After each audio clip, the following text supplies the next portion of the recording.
And good morning. Welcome to the Sporting Tribune Report. I am Alysha Valle with my co-host Fredo, and we've got so much to get to. Fredo, let's start with this breaking news straight out of the Chargers camp. What's going on?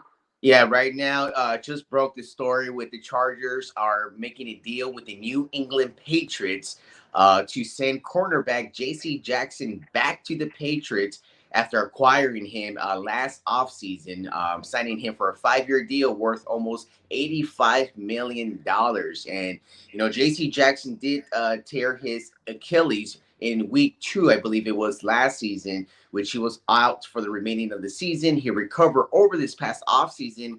He was actually getting back and healthy. He did get a chance to play in week 1 this year, but was benched on week 2.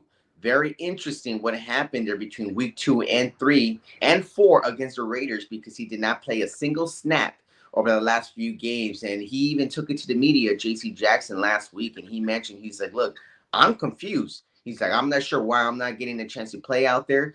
His week 1 performance was maybe not the best, but about a week ago, he was charged and was uh, there was a warrant for his arrest in the state of Massachusetts.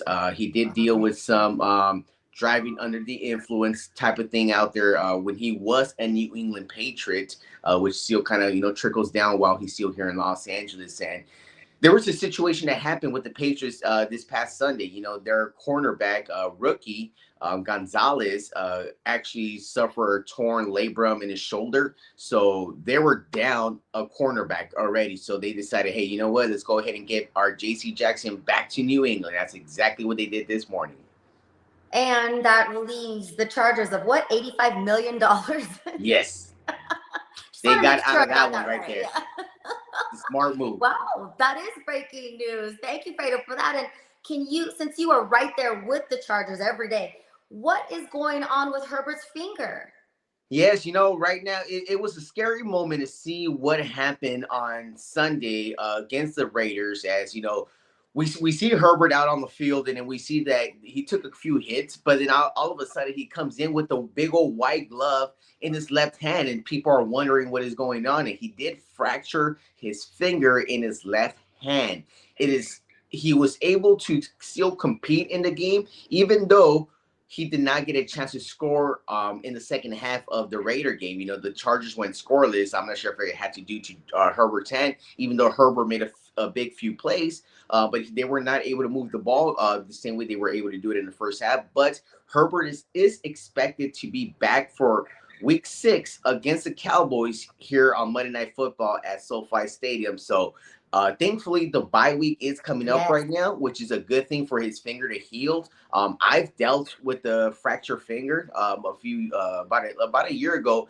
It was painful. It was something to deal with. And me not being a professional athlete, my finger, I was not able to bounce a basketball because I normally play basketball. I was not able to bounce a basketball for like 4 to 6 months because it was just like a hairline fracture on my finger. So it was just very difficult to move with. But Herbert's another animal. I'm not Herbert, and I know Herbert will be able to go out there and perform. Right, right. So, like you said, bye week could not come at a better time. And hopefully, they get this win. This is a bigger game, or not even bigger, but another big game for the Chargers. And with the coach in the hot seat, making these decisions every game, people are calling for his. I mean, Chargers fans are calling for the coach to be fired, right?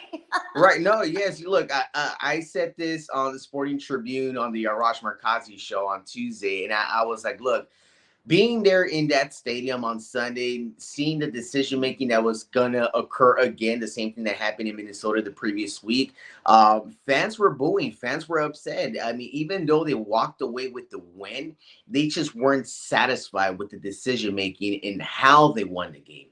It's kind of similar to the USC victory over Colorado. It's like they won the game, but it wasn't an exciting and impressive win. It's just like, okay, there's a lot of concerns, and it's the same thing with both teams here in Los Angeles right now.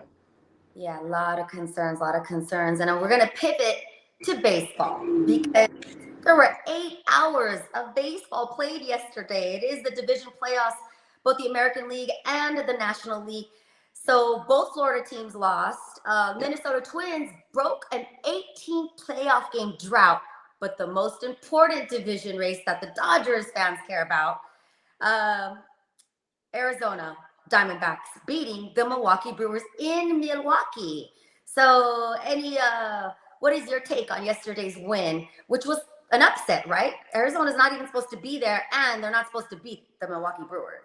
Yeah, you said it right there. They're not supposed to beat the Milwaukee Brewers. Or Milwaukee Brewers are the third seed in the National League, and they've been impressive all year long, especially with the great manager in Craig Counsell. I remember Craig Counsell being one of the he has that lefty swing and he sticks his bat like all the way at the Yeah, top, and I remember him, and he's done a tremendous job as a manager of the Milwaukee Brewers over the last few seasons, taking them to the playoffs, and they were actually with the Dodgers what was it again? What's the second round? I get confused. Basketball conference finals. Uh, what? Man, this is MLB with the Dodgers. What's the second round called again? Not a after the championship series. after the NLDS. Yeah, Oh, championship series. NLCS. Yes, Yeah, yes. yeah, the NLCS. I was like, wait, what's the NLCS again? But Milwaukee was with the Dodgers in Game 7 2 years ago. So Milwaukee's been in the hunt, and for them to lose Game 1 against the Diamondbacks, who were the sixth seed, I believe, in the National League, it's kind of like it's a little interesting. Why? Because the Diamondbacks know the Dodgers from head to toe. They're in the same division. They play them about 10 to 12 times a Yes. year.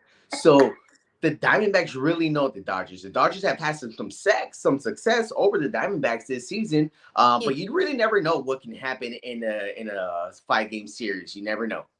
You said it right there, Fredo. The playoffs, wacky. Look what happened last year. In fact, I don't even want to bring up the Uh, NLDS last year. well, the Padres are not even in it, so we can bring it up because they're not in it.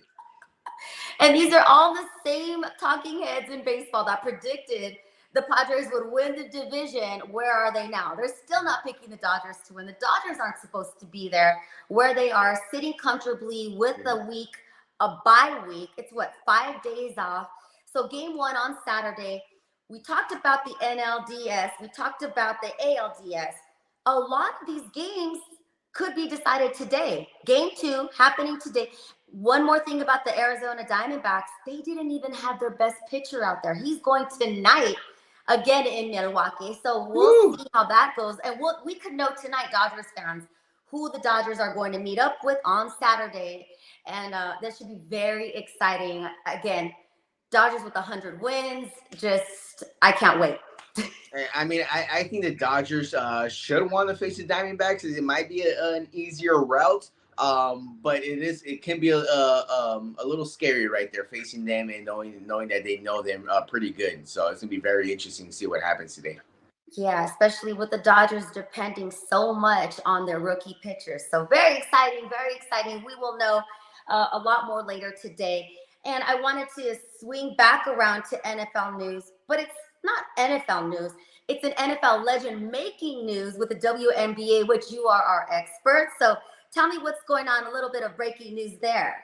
Yeah, so we heard not too long ago that one of the greatest quarterbacks ever in Tom Brady purchased a percentage of the Las Vegas Aces, which the Las Vegas Aces are the top WNBA team right now. They are in the midst right now of the WNBA final appearance of back to back. Of course, last year they did get a chance to win their WNBA championship, and now they're trying to go repeat. They're trying to repeat right now. Game one of the WNBA finals is this upcoming Sunday, 12 o'clock Pacific time on ABC. It's going to be a very good game against the New York Liberty. I said this early in the season as I did cover the LA Sparks, and I seen these two teams play right in front of my eyes. I've seen these two teams really perform on all levels, and I cannot see the New York Liberty not winning this year. I mean, they're Wow. just too good. Even though you got to give credit to the Aces with Asia Wilson, Kelsey Plum, Chelsea Gray. They got a tremendous roster. There's a reason why they were the number one seed in the WNBA. But Brianna Stewart, WNBA MVP this season.